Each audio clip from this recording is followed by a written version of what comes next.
देखिए पता क्या हर हिंदुस्तानी के ऊपर जख्म हुआ है। ये जख्म अकेला उन परिवारों के ऊपर नहीं है। जो हिंदुस्तान से सच्चा प्यार करता है, जो भारतीय ध्वज का रक्षक है, जिसको भारतीय ध्वज से प्यार है, ये उसके दिलों के ऊपर जख्म है। जो है सेना के आर्मी बेस कैंप पे हमला किया, उसके अलावा पुलवामा में जो है उन्होंने अटैक किया। आप जितने भी लगातार खोल के देखोगे तो सैन्य बलों को उन्होंने निशाना बनाया। तो अगर पाकिस्तान परमाणु बम का इस्तेमाल करेगा तो भारत करेगा, अन्यथा भारत उसका इस्तेमाल नहीं करेगा। ये हमारा संधि हुई है विश्व स्तर के ऊपर कि हमारी जो मिसाइलें हैं वो परमाणु बम गिराने में दूर तक माहिर हैं। अभी जो वार है ना, वार बहुत और ढंग से होगी, क्योंकि अब पाकिस्तान के साथ पीछे से चाइना उनकी पूरी मदद कर रहा है। मरता क्या ना करता, अगर मरता क्या ना करता में पाकिस्तान ख़त्म होता खुद को दिखाई देगा तो निश्चित तौर पे वो अंतिम समय में परमाणु का इस्तेमाल करेगा। पहलगाम हमले के बाद स्थिति संगीन होती जा रही है और सवाल लगातार एक ही है कि क्या जंग होगी, क्या दो मुल्कों के बीच जंग होगी। तनाव बेशक बढ़ता जा रहा है, पर अभी भी ये सवाल बरकरार है। इसी सवाल का जवाब लेने के लिए आज हमारे साथ डॉक्टर सुरेंद्र पाल मौजूद हैं। डॉक्टर साहब, समय दिया, बहुत शुक्रिया। धन्यवाद। बहुत धन्यवाद जी, आप सबका स्वागत है जी। सवाल यही है, और खास करके आज की जो पहली सुर्खी थी उसमें भी ये लिखा हुआ था कि श्री नरेंद्र मोदी जी ने अपनी बैठक में इतना तक कह दिया है कि सेना अपने हिसाब से देख ले कैसे क्या करना है, या ये समझ लिया जाए कि अब जंग की शुरुआत हो सकती है। देखिए, जंग किसी भी हालात में जो है उस समय की जाती है जब आपकी सैन्य तैयारियां पूरी हों, और दूसरा ये संधि हो कि कोई भी परमाणु का इस्तेमाल नहीं करेगा। दिक्कत ये होती है कि जैसे पाकिस्तान ने अभी बहुत बड़ी धमकी दी है कि हमारे परमाणु की मिसाइल जो है वो हिंदुस्तान की तरफ है। तो कोई भी जो शासक होता है उसके लिए प्रजा को सबसे पहले उसकी ज़िंदगी जो है वो सबसे प्राथमिकता उसकी होती है, और प्राथमिकता भी हिंदुस्तान के प्रधानमंत्री जो नरेंद्र मोदी है उनकी पहले आवाम है, यहाँ की जनता है, उनको सुरक्षित भी रखना है।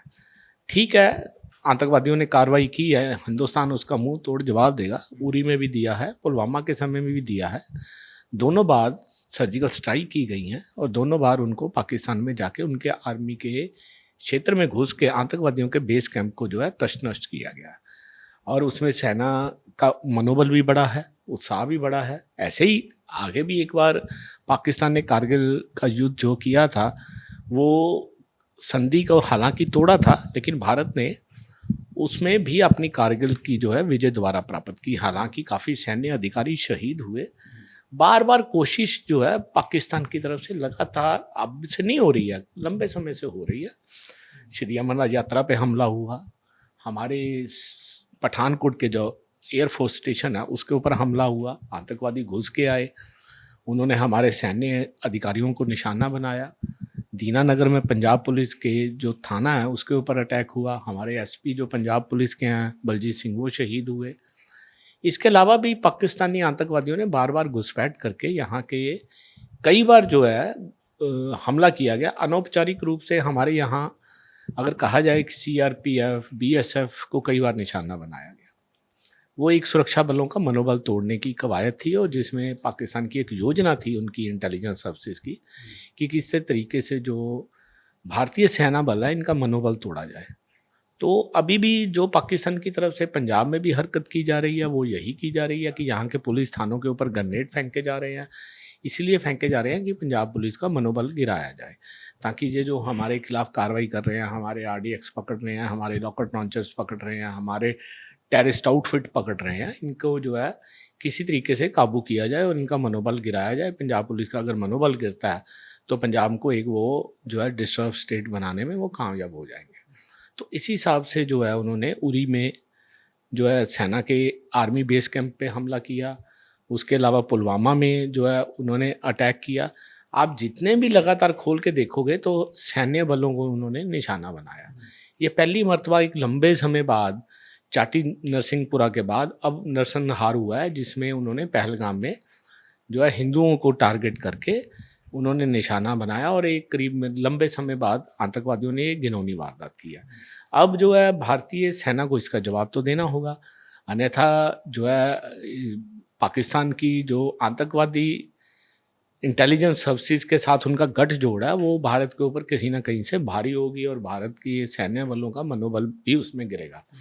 अब बात आती है कि आपने जो सवाल किया है कि जंग के लिए हम जैसा है कि हमारे दोनों देशों के पास परमाणु हेडर्स जो हैं वो बराबर के हैं। हमारे पास भी 165-70 हैं, उनके पास भी है, लेकिन हाँ इतना ज़रूर है कि हमारी जो मिसाइलें हैं वो परमाणु बम गिराने में दूर तक माहिर हैं।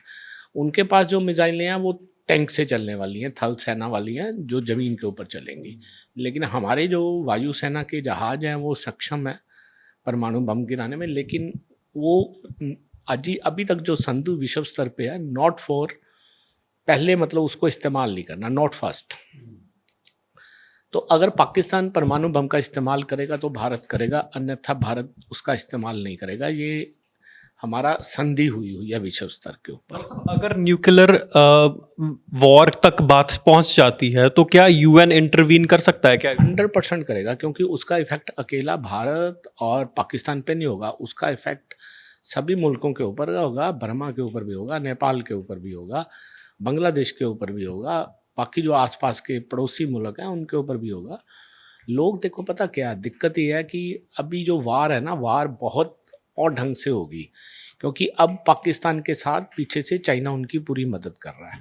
इसमें कोई मतलब इसमें कोई भी शंका नहीं है। आप देखो जितने पिछले टाइम में समय में हथियार पकड़े जा रहे हैं, चाइनीज़ ग्लॉक पकड़े जा रहे हैं, चाइनीज़ पिस्टल्स पकड़े जा रहे हैं, और वो चाइनीज़ पिस्टल को हिंदुस्तान में गिराने के लिए ड्रोन्स का इस्तेमाल हो रहा है। वो ड्रोन्स जो हैं वो चाइनीज़ ड्रोन है। चाइनीज़ ड्रोन 70 किलो 70 किलो उसको वजन उठाने में सक्षम है। तो ये टेक्नोलॉजी पाकिस्तान की टेक्नोलॉजी नहीं है, ये चाइना की टेक्नोलॉजी है। हमारे जो कई बार आपने देखा कि साइबर अटैक भी हुआ, वो भी चाइना की तरफ से किया गया। वायरस अटैक हुआ जो कोविड का वायरस, वो भी एक किस्म से चाइना की तरफ से किया गया। उसके ऊपर भी बड़ी डिबेट्स हुई कि ये एक हथियार है पूरे मतलब विक्रम में जो है उसके बायो वेपन्स है जिसका इस्तेमाल चाइना ने किया। यानी अब आप ये कहो कि गोली से अकेली जंग नहीं होगी, जंग होगी टेक्नोलॉजी की, जंग होगी साइबर की, जंग होगी वायरस की। अगर ये जंग होती है तो उसकी चपेट में परमाणु की जंग तो बहुत आखिरी स्टेज है जिसकी होगी। लेकिन ये होता है कि मरता क्या ना करता, एक उदाहरण होती है, मरता क्या ना करता। अगर मरता क्या ना करता में पाकिस्तान ख़त्म होता खुद को दिखाई देगा तो निश्चित तौर पे वो अंतिम समय में परमाणु का इस्तेमाल करेगा। तो भारत के लिए वो जो है बहुत खतरनाक साबित होगा, क्योंकि उनकी तरफ से सीधी धमकी दे दी गई है कि हमारे परमाणु बम तैयार हैं, ऐसी भारतीय सेना गलती ना करे।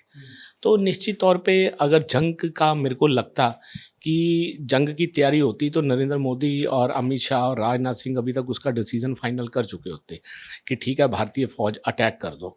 उसके लिए किसी से परमिशन लेने की ज़रूरत तो है नहीं, सीधे राष्ट्रपति के हस्ताक्षर लेने हैं क्योंकि राष्ट्रपति मुहिम जो है हमारी द्रौपदी मुर्मू वही तीनों सेना के प्रमुख हैं, उनकी तरफ से हस्ताक्षर होने हैं कि अटैक अप्रूव्ड लिखना उन्होंने, तो अटैक हो जाना था। लेकिन आज कितने दिन हो गए जो अटैक नहीं हुआ, सिर्फ जो है बॉर्डर्स पे एक्सरसाइज हो रही हैं, हमारे सैन्य तैयार हो रहे हैं, यही चैनल्स पे सब दिखाया जा रहा है।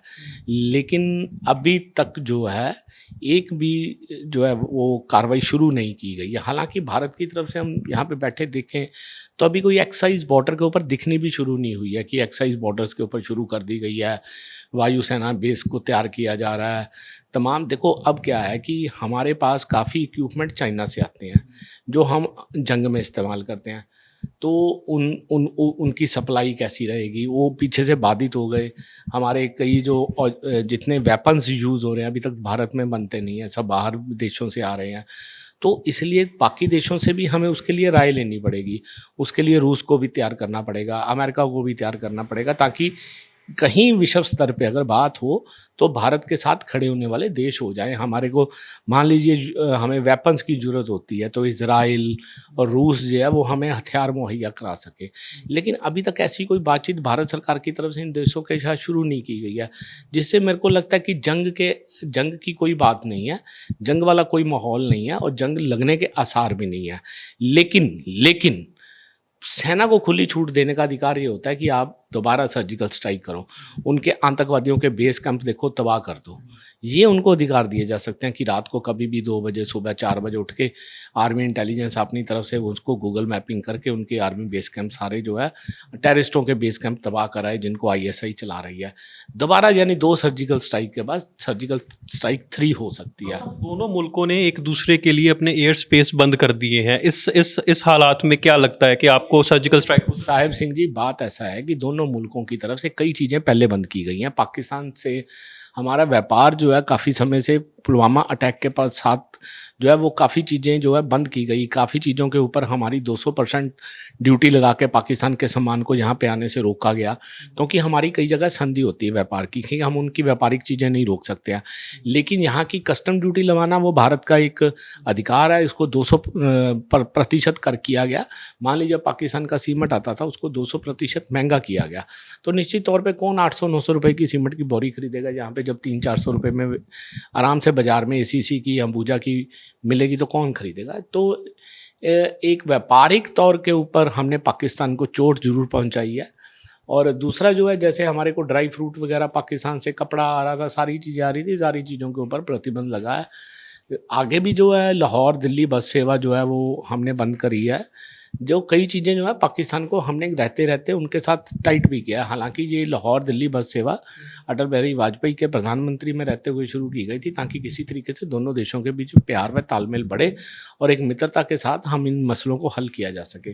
लेकिन पाकिस्तान कभी भी मित्रता के काबिल नहीं है। उनकी तरफ से जो बार बार हरकतें की जा रही हैं, निर्दोष का हत्या करनी, निर्दोष, ये सबसे बड़ा जघन्य पाप है। इसका जो है कभी, इसका तो कभी ये जस्टिफिकेशन हो ही नहीं सकता है कि ये बात सही थी। ठीक है, आपकी जंग भारत के साथ है, लेकिन भारत के नागरिकों को आप टारगेट करना, ये तो एक बहुत बड़ा जघन्य अपराध है। इसके बारे में तो कभी इसमें माफ़ी का लवाज भी नहीं हो सकता। दूसरी बात ये है कि आपने देखा होगा कि हमारे एक बार हमारे हवाई जहाज को हाईजैक करके काबुल ले गए, तो उन्होंने अपने आतंकवादियों को छुड़वाया। जब भारतीय जनता पार्टी की केंद्र में सरकार थी, तो हमें जसवंत सिंह जो हमारे रक्षा मंत्री थे तमाम थे, तो हमें उनके कंधार तक जाके छोड़ के आने पड़े आतंकवादी। या पाकिस्तान की तरफ से लगातार जो है भारत के साथ ऐसी हरकतें की जा रही है। लेकिन बात यह है कि अब भारतीय सेना जो है वो सक्षम है।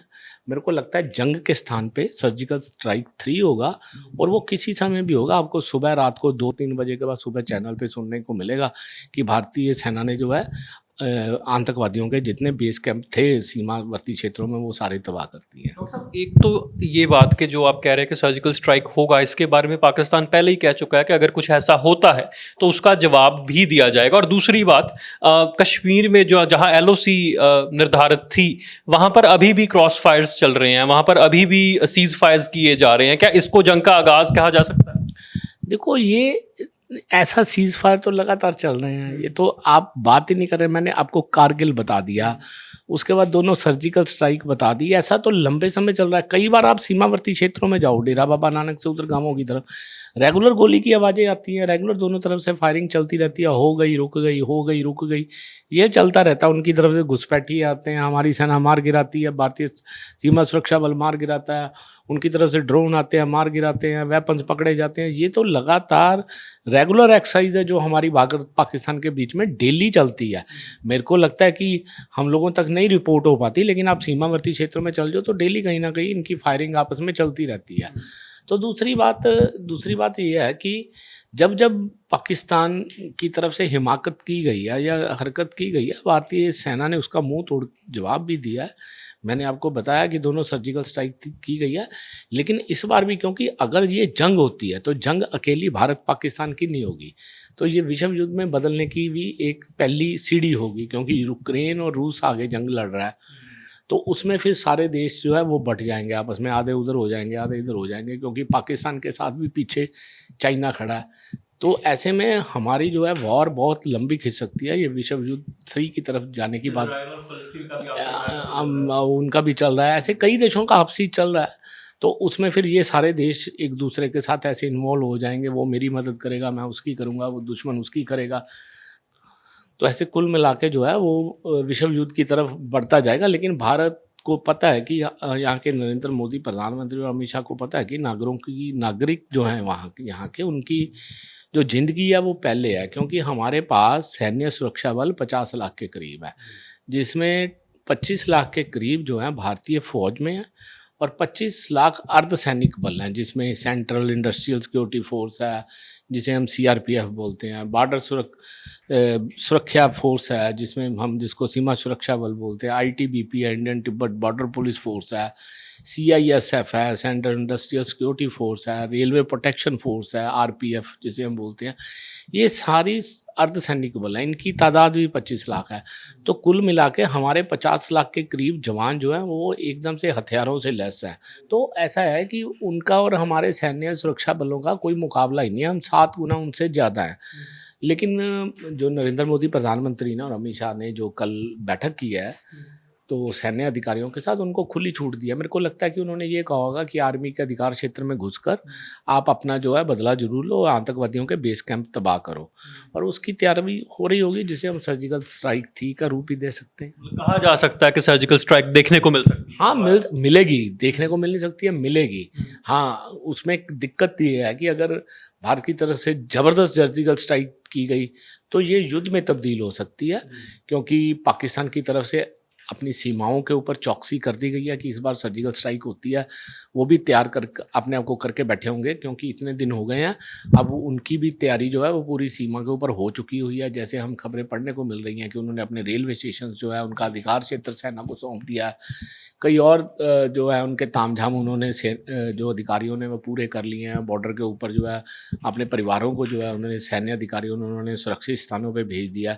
तो इसका मतलब कहीं ना कहीं अगर भारतीय सेना की तरफ से सर्जिकल स्ट्राइक होती है तो एक ये जिसे हम छोटा युद्ध बोलते हैं उसकी तरफ तब्दील भी हो सकती है। सवाल ये ही है कि अगर इतने दिन हो चुके हैं तो क्या कुछ होगा, या ये महज बातों में रह जाएगा, बयानबाजी रह जाएगी? नहीं, बयानबाजी नहीं होगी। कि देखिए, पता क्या, हर हिंदुस्तानी के ऊपर जख्म हुआ है। ये जख्म अकेला उन परिवारों के ऊपर नहीं है। जो हिंदुस्तान से सच्चा प्यार करता है, जो भारतीय ध्वज का रक्षक है, जिसको भारतीय ध्वज से प्यार है, ये उसके दिलों के ऊपर जख्म है। इसलिए भारतीय जो रो रहे हैं, जिनके जख्म हुए हैं, हमारे हुक्मरान जो है नरेंद्र मोदी और अमित शाह हैं, उनको भी जख्म हुए हैं। जितने जख्म हमारे सीने में हुए हैं उनके सीने में भी हुए हैं। तो निश्चित तौर के ऊपर है कि उसका बदला तो लिया जाएगा, चाहे वो सर्जिकल स्ट्राइक से ले, तो चाहे जो है छोटा युद्ध करके ले। मैं ये कह रहा हूँ आपसे, चाहे वो पाक ऑक्यूपाइड कश्मीर के ऊपर भी कब्जा भारत कर सकता है, क्योंकि लंबे समय से ये मांग उठ रही है कि कश्मीर हमारा है, और जो पाकिस्तान के कब्जे वाला कश्मीर है वो भी भारत का अंग है, उसे वापस लाना पड़ेगा। और हो सकता है कि ये प्लान भी कर दिया हो सेना आर्मी को कि आप जो पाकिस्तान के अधीन कश्मीर का हिस्सा है उसे छीन लिया जाए।